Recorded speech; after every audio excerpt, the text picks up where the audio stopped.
Welcome to a new episode of the DJwivesLV podcast. Make sure you subscribe on the podcast platform of your choice. Don't miss any updates. Follow DJwivesLV on Instagram. And now, coming at you from Las Vegas, let's begin. Well, guess who's here in Las Vegas with us? What's up, y'all? Talented. Shorkut, What Jonathan up? Cruz. Hey, how you doing, y'all? Glad to have you guys. Thanks for having me. Bonita. Thanks for being here. So, Just Too Hype, Turntable Dragons, Beat Junkies, ISP, X Factor, Triple Threat DJs, 45 Sessions, etc., etc. That's a lot. It's a couple. Of those, which is probably the most significant for you? I mean, if we were talking international, of course, the junkies and the pickles for sure. Yeah. I mean, but my foundation is everyone before that, like especially Just Too Hype, like my mobile DJ days. So yeah, but every crew that you just named is that's a part of me. So it makes up everything I do as far as as far as being a DJ. And other than the obvious, why would you say Beat Junkies and ISP? Just my growth as a DJ, like musically, how I carry myself when I do shows and stuff, and just everybody in my crew is an influence on me. So well, that's sweet. Yeah. Good to know. Yeah. As far as I've known you, which is a long time, by the way, you're like my brother. Yes. How long have you guys known each other? Decades. Wow. Yeah, Decades. That's beautiful. Yeah. That's awesome. Since I was a kid. Early 90s. Yeah. I was still a teen. Yes. I don't know if you remember, but my first memory of you was when you were, I think, you were 15 and you were already being sponsored by companies, DJ companies. Wow. And you were in Reno, Nevada, and you called me from a hotel. Keep in touch. And I don't know if you remember that. And you were already on the road then. Do you remember that? Yeah. Wow. That's a long time ago. That's how Many moons ago. Yes. Yeah. And so my point is, you are always traveling. You've always been traveling. Has that ever been problematic for you, or is that something that you thrive on? I mean, I'm always excited to go out of town. You know what I mean? I think I caught the travel bug when I was a kid because my mom would take me on take me to, I always go back to the Philippines and take me on cruises and stuff. So, but for me to be able to do it at a young age and,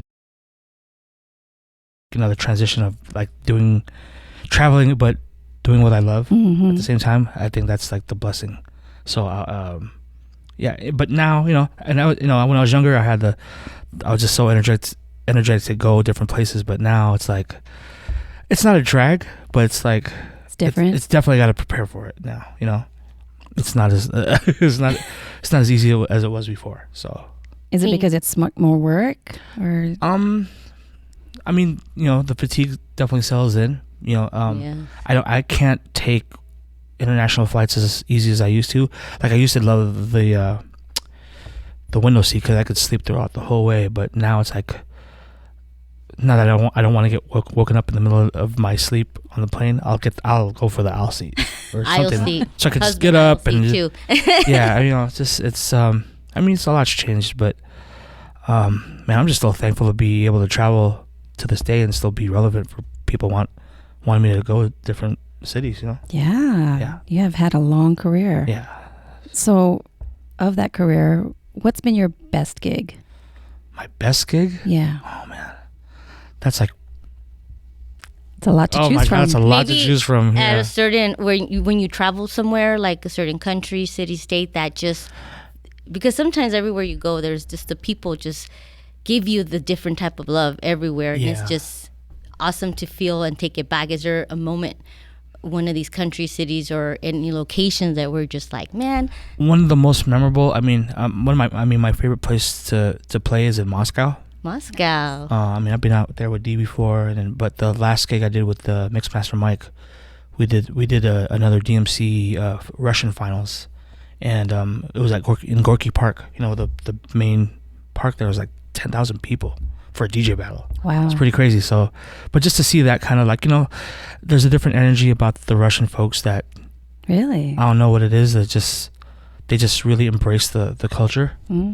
So you know, like I mean, a lot of the dopest scratchers are out there as well. So I think just to be able to get that reception every time you go there, you know what I mean, and they're like genuinely excited to see you play again. You know what I mean? So that's why, like, you know, I mean, it's unfortunate I can't go there anytime soon. Yeah. But you know, hopefully sooner than later I could go back out there because it is one of my favorite places. What about Dubai? I've always, everybody that I see that goes, is that one of those places that you would say has, whether if because when you went there you know had a couple of days or hours to kind of sightsee, aside of when you go there and play, like do you guys take advantage of taking the opportunity? Try to as much as possible. I mean, you know, I lived out there for a good like 2 years, so nice. So I stayed out there for a reason. Yeah. And I just love it. You know what I mean? It's just different. Especially being a Filipino, we blend right in. Like, you know, just because like the majority of wherever you go, whether it's you know, healthcare or just like childcare, there's always a Filipino. If you go inside, if you go into the mall, if you go into the store, 3 workers out of 5 workers will probably be Filipino. Oh. Nice. Yeah, it's crazy. But just being out there too, it's just like I always say, you know, it's funny that we're in Vegas. I always consider Dubai to be the Vegas with no sin. Because you can't drink in public. There's no gambling, no strip clubs or anything, none of that kind of stuff. Yeah, but I love it out there. So too many rules for America, probably. Yeah. But if you haven't been out there, you got to go there. It's pretty dope. So that's your best and most memorable gig. What about your worst gig? Ooh. Man, I hate to say it, but Mexico City. Really? Wow. Yeah, unfortunately. Well, you know, no. Not because of the people or anything. Just the situation I was in. Got it. I went out there for a friend who like, oh man, yeah, we'll hook up a gig. You know, my boy can hook it up, and you know, I was going solely on like, okay, you got us. Yes. You're gonna take care of us. It was kind of doomed from the start. Like I went out there on a buddy pass. I was like, that was already like a red flag. Oh. And then when we got there, the promoter wasn't even there to pick us up. We found out that he got arrested the night before because he pissed in public somewhere, and just, you know, it was weird. And when the gig happened, it was even the venue. The venue was like I want to say it was like a whorehouse or something like that. Oh my gosh. HK. Yeah, but the next day they cleared it out and just, you know, made it just a straight venue, so which was kind of weird. But I don't know if he promoted it right, but it was just weirdly, it wasn't packed. And then at the end of the night, you could tell who he owed, like all like the sound guys, light guys, are all waiting there, like waiting for the money, but they were about to beat the promoter up. I was like, oh shoot. So that was crazy. Okay. Well, on top of that, man, I ain't getting paid, am I? You know? Yeah. So my boy who took me there, who was with me, he was like, yo, take out whatever's out in your pocket right now. Pulled out like just a wad of cash. He grabbed that out of his hand, and then we all just rushed, and my boy pushed me into the cab, and we counted the money in the cab, and it was like $100. Oh my god! And it was just like, but he was saying like, sorry man, I didn't know it was gonna be like that, but it was just like, never again. Yeah, like it just, that really like kind of pushed me, like, okay, even if it's the homies, there has to be a little protocol that I have to follow. Absolutely. Your safety's on the line. Yeah, I'm sorry. well, in a different country too. Exactly. So but yeah, that's that was probably my worst gig. Worst one. Yeah. That's harsh. Harsh. So how do you prepare yourself? Like, you know, you have like 10,000 or even more people that come to your own shows. Like, how do you prepare yourself from like the morning routine, or do you practice? Like, I just want to know your. I mean, every gig's a different kind of setting, you know, like, cause it's like, I do different kind of gigs. Whether it's a performance with the Pickles, with D, or if it's like me doing a club gig, you know what I mean? It's just a different scenario every time. So, I get more scared when it's less people. Really? So yeah, because you do get nervous. Oh, I get nervous every gig. Yeah, absolutely. Just till because. This day? Yeah, for sure. That's amazing. Because especially when it's just less people, because I feel the magnifying glass is more on me. You know what I mean? I get that. But when it's like a crowd of like 10,000 people, you're just looking at a bunch of ants. You know what I mean? Like, it's just, you can't tell whose eyes are actually on you. Makes sense. But yeah, it really depends. If I'm doing a gig that's like a club thing, I'll always ask the promoter, like, what's the vibe? and I don't like the answer, hey, you're Shorkut, you get to do what you do. I'm like, like, what's the vibe, you know? Yeah. That's why I always go like an hour before Yeah, that's good. the gig, so I can kind of catch a vibe and prepare that way. But if it's performance, then I always got to practice with the fellas, and you know, a couple of days before, just to kind of get ready, because I just don't like getting caught not knowing what we're doing. So That's cool. but yeah. Well, we know you. Well, I want to. Do we have to circle anything back before I ask my personal question? 'Cause I know you want to know about his. Yes, I do, because a lot of people know you, but the ones that do not know you, how did you get your name, Shortkut? Oh, wow. My boy who taught me, well, when I first got into DJing, I wasn't really even mixing. I was just scratching. So for me to reach the turntables, I had to stand on a milk crate. So short, because I was short to get up on the set, and I would just scratch. So cut, short, and cut. Sure. Ah. How old were you? 13. 13? Yeah. 30s. And you kept it. Never been a change or No, I mean, just the spelling of the name just changed over time, because there was a bunch of other shortcuts that Yeah. I guess existed.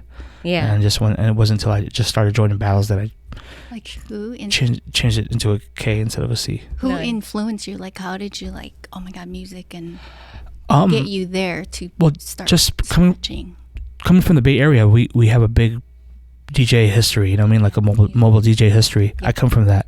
So like, you know, when I got into it, I think at one point there was like 100 crews in the whole Bay Area, and they were predominantly Filipino. You know what I mean? So, but it just, you know, it's just a big influence. Like, you know, when you go home from school, when you walk, you know, from the bus going home, and you could see a lot of kids who had setups in their garages, and you know, that's kind of like I guess in my era, it's like either you were with a gang or you're with a DJ crew. Yeah.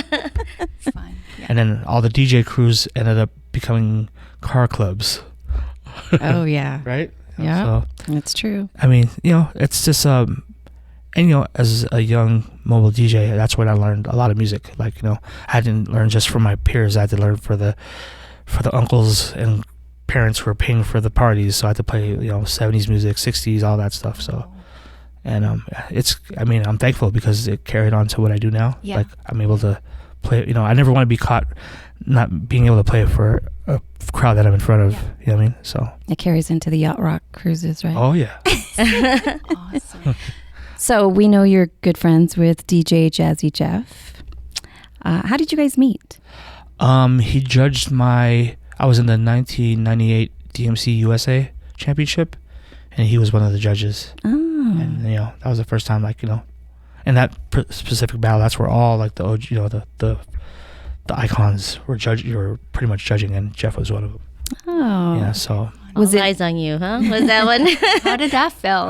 it's just, yeah, scary, nervous, but yeah, you know, I learned that early too, like in the earlier battles when I battled in New York. Yeah. Then, you know, in the front row was like you know, like Grandmaster Flash, Bambaataa, Cool Herc, you know, that's like, Jeez. it's kind of, once you kind of see that, then you kind of get over the whole Yeah. nervous part, you know? Yeah. A lot of people just dream to meet those people, though. Oh man, I'm Yeah. thankful. Yeah, I'm thankful to even meet them. So obviously, you guys probably bonded over DJing back then. Is that still the case today, or do you guys have more in common? Yeah, I mean, you know, over the years when he came to DJ in San Francisco a lot, we'd always, you know, he always DJed at my residency at my club in San Francisco. It was called Mighty at the time. That's the name of the club. And every time he came through, I would open for him for like an hour. He'd play for an hour, and then the last hour or even 2 hours or even more, we'd do a 2x4 set. So we just bonded like that, and we just became good sparring partners as far as, like, you know, playing. Yeah. You know, so I mean, you know, for me, still, I still trip out because, like, you know, that's someone I looked up to as a kid. You know what I mean? It's a legend. But he's like one of my, you know, I'm proud to say he's one of my good friends, and he's, you know, just so much influence as far as music and getting me open to music. We're always trading music and just we're getting each other open to different things, and so yeah, I mean, yeah, Jeff's the man. That's amazing. So How long have you known him for? it's 98, so what, 98. Wow. like 100 years probably. That's good. I mean, yeah, on time. So Yeah. Wow. it's been a while. Was there anything before music that you wanted or were thinking of growing into as a career or anything? I always like to know if there was anything else that you were dream of doing. Music just kind of set in your soul. I mean, I was kept every year. I was a b-boy before I was a DJ, That's so that's a it kind of goes hand in hand. I was already collecting records, so Yeah. but like I said, at a young age, going to like house parties, and that's when still the era of garage parties, right? Just to kind of be the young kid, seeing my older cousins and Yes. having their parties in the garage and seeing the whole DJ setup. That was my kind of first exposure to like being into DJing, because like, why does the garage look like a rock concert right now? Right? You know what I mean? And that's what kind of got me intrigued. And then I started going to my school dances, actually went to dances, and yeah, just got me into You it. dance? Do I dance? No. A lot Some of men DJs have to don't. dance. I'm a good head nodder. Yeah. Yeah. So you're a b-boy, you're a DJ. Your signature also looks like that of a tagger. Did you tag? A lot of doodling during class, you could say. I mean, just I guess how it goes is when you're in class, you just, especially if I had my DJ name at the time, I was just practicing a tag and just Yeah. developing it, and it ended up becoming my logo. So Oh, very cool. But nothing out in the public like D-Styles did? Not anything it's illegal. off the record. Or should we have it off the record? We're going on deep Yes. deep waters here. Ask D-Styles about that. Oh, there's no answer there. Uh-oh. We caught the clue. So aside of your music and what inspired you in all the places, let's go a little bit personal with you and things you like. Yeah. It's all Not right. too personal, deep like that, but just, I know you are a shoe collection. You love shoes, right? I try to. What's your favorite, or what's the brand, or what do you? I mean, I'm definitely in between Adidas and Nike, but I used to collect a lot of Pumas back in the days. Like I said, I'm still a b-boy at heart, so the Pumas are definitely one of my loves as well. But I'd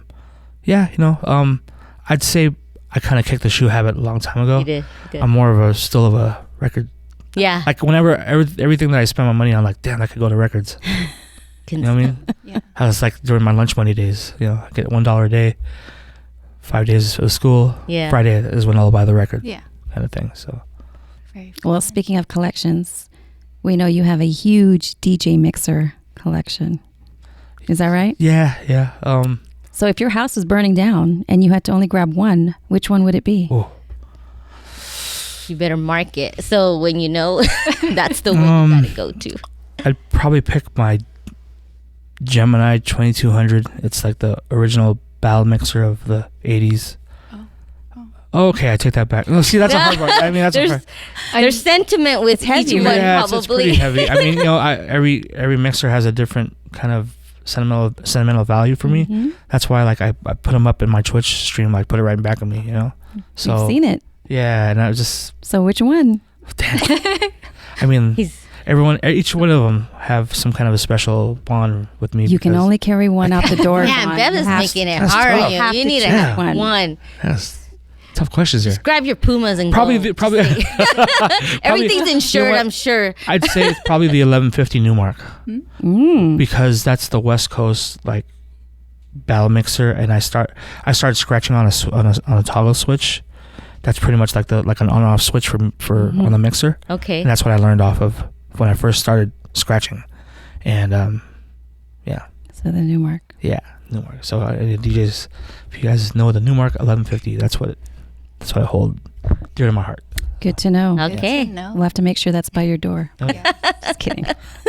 And I heard you don't like or you can't eat spicy food. Yeah, over the when I started like in my 20s, I don't know, like if it got too hot, I'll just start itching my neck. Oh yeah. It's just like- yeah. where It's it's- probably like the spice. It just kind of something triggers something crazy. Yeah. And I think I just once it gets spicy on the back of my throat, You're it just makes me feel like I'm. Yeah. Oh, wow. Well, what's your favorite food that you can eat? Like I know you guys went to sushi, so Well, Japanese food is definitely one of them. nice. I'm kind of in between Japanese food and Italian or Cuban. Oh, Cuban. Yeah. Very cool. Just stuff that, well, Cuban more most likely because we don't got that much in the Bay, or at least where I am in the North Bay. What about Filipino food? Oh, Filipino food. Oh yeah. So Always. I definitely have a. Favorite? I mean, my girl always cooks Filipino food, so I got a special Yeah. place for Filipino food. What's Yeah. your favorite? Oh man. Lumpia? I don't know. But All of it. Huh? chicken tocino. Oh, okay. Huh?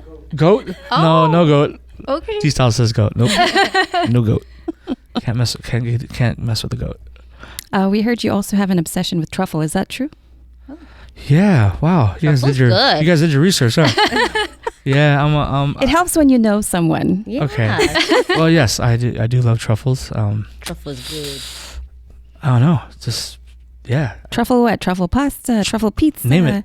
Pasta, Truffle on pizza, Fries. popcorn, fries, Everything. So good. I mean, when I was in Dubai, there's an Italy over there. That was the first Italy I went to, Mm. and you could buy the truffles like in the jar Oh, whole, Wow. and Truffle zest or truffle oil? the actual root? Actual truffle. truffle. Whoa. wow. And like there's a pasta there that were they were just shave it right on the pasta. It was like $80 plate of pasta. It was Wow. crazy, but just just being out there like kind of got me definitely into it. Yeah. They're pretty expensive. Yeah. The Oh, that's truffle very oil. expensive. Yeah. Yeah. Yeah, I don't know, like traveling kind of made me into a food snob after a while. So Food Just, is good. hang out with D-styles. Hang out with Oh, details, Yeah, yes. we're gonna go. Try out. We're only going for the top of top stuff. So Nice. So a lot of people may not know you drive an electric car. yeah. Why did you choose to go electric? And do you enjoy it? Oh, I have a great answer for that. So December of 2021, I was watching a movie with my daughter at the movie theater, and we parked our car. When I came back, still broad daylight, turned on the engine. They stole my catalytic converter. So I was like, that sucks. In broad daylight. Broad daylight. Wow. So I'm like, okay, I need to get a EV so they won't do this. And I got my EV that New Year, a couple of days or a couple of weeks later, because you get the rental until they fix the car and all that stuff. And just even to fix the car or just get the replacement, not even the same, not even the same brand of the car, but just like a third party, whatever, aftermarket. It was like $4K. Expensive. Wow. Yeah, so I'm like, I'll just get an EV. Yeah. And I do not miss going to the gas station. Gas cars. Really? Can't do it again. So Not fully convinced, but I'm glad you got some pointers that it's just different. I mean, you just got to have a little more time on your hands because of the whole charging thing. But Plan out your trip. plan out your trips. Yeah. Yeah. that part. So you've visited Vegas often this year. Yeah. You're welcome anytime. Thank you. You all right? What do you love most about Vegas? Just the accessibility out here to everything. It's just everything you get it here. I mean, I'm in Northern California and I live in the burbs, so it's like we're only pretty limited to what we like. I can name it on like one of my hands. This what we can go to at night after to eat, especially after a gig. But just it's just a lot of my like yourself and Dee, like a lot of my friends moved here, and everyone's telling me how more easy it is for them, cost effective too, as far as like you're living and getting a crib, and I mean it's something to think about. But Ooh, I don't know. But I don't know. I just my love for the Bay, like I said, I couldn't even stay away. My Really? Yeah. my kid, my daughter lives in the Bay. I can't leave. So Do you ever see yourself moving out of the Bay eventually? yeah. Yeah. I mean, if it worked for Dubai, I could definitely do it again. Dubai. I think. I mean, this would be definitely like. There's only 3 spots I could think of that I would probably move to, or actually 4. Vegas would definitely be one of them. Nice. I'd probably go back to Dubai or Philippines or Japan, and that's probably it. Sweet. Those are good options. Yeah. Those are. But I second Vegas. Yeah, I'm sure you do. I'm sure you do, because it's cool out here. I mean, like just where we're at right now. Yeah. Yeah. You can just get everywhere in 5 minutes. I mean, to what you want to get, like, but not where I live. Nice. Yeah. So what sets your mood when you're not scratching or doing your collaboration with music and with your colleagues? What is your music? What is your go-to music? If you go on a plane, you put your headphones on, or I mean, I think everybody has just reggae. Mm-hmm. I like reggae or slow jams. Nice. Oh. Slow jams to sleep, reggae to listen to, just to With that, name 3 best songs that describe you. And it would be the slow song too. You can add Planet Rock. That is a needle in a haystack. Ooh, okay. Like, Yeah, with his music repertoire in his head, wow. Yeah, I know. because well, the thing is, I play so many different genres of music, so I could. It's just hard to just narrow it down to 3. Right. But oh man, that's hard. Yeah. What about your first song that you would play when you play for 10,000 people? What would be your first song? I mean, I don't know. Would it be that song that describes you? Well, you know what? It has to be. I mean, like I said, I pretty much base it on the crowd that's in front of me. Mm-hmm. So if it's like, if it's 10,000 hip hop fans or 10,000 just in general, people in general, it really depends. So I don't know. Is there one song that it sets the mood all Like the time? You can never go wrong with that one song. Or sing in the shower or something? I don't know. Since you don't dance, she's assuming you sing. I usually, if it really depends. Like if I do I'll give you an example. If I do a day party, I'll probably start off with Everybody Loves the Sunshine, Roy Ayers, just to kind of set the mood, and I'll start slow and I'll work myself faster. You know what I mean? So, but yeah, like I said, it's just I always need an hour before I go to a gig. Yes. To kind of understand what I'm about to play. Like if the last DJ's been playing nothing but fast stuff, I'll take it down. Or if he hasn't, and vice versa. You know what I'm saying? Right. So. I like that. So what makes you inspire you? Like you keep fresh. What keeps you fresh? What keeps you new? What keeps you in with the genres of music? Like what keeps your music and keeps you still loving the way everything is? I think scratching and everything. I think just because I'm into so much different kinds of music, I'll never know every. I'll still be a student of every genre of music. Got it. Like I'll give you an example. Like I'm a big house head, and I always try to whatever genre I play, I always try to really get into the roots of everything, because I just want to just play like the top songs and that's it. I really try to know the history of like the whole culture of everything. So, it really depends. Like I'll always be that. What keeps me going, just finding out different songs, and I think more than ever, even streaming, just because I do different genres of music, I have to learn about the producers who make that music, and then I learn about them and what else have they done, and then I get to and I actually try to reach out to some of these producers and tell them like oh, I'm a fan of your work, and but I'll give you an example. I do a Flight Time night, and the Flight Time is Jimmy Jam and Terry Lewis, and one of the nights I did, Jimmy Jam went into my room, and he was there for like 2 hours. Every song I played, he was giving like the play-by-play of like all the background of every song. Yeah, and just that alone, you when you stream, you never know who's watching, right? Exactly. So to be able to kind of learn, and then I talked to him after that. We were just texting each other, and just like, yo, how did you? All the questions started coming out, and that's what makes me motivated, because like some of these producers, like.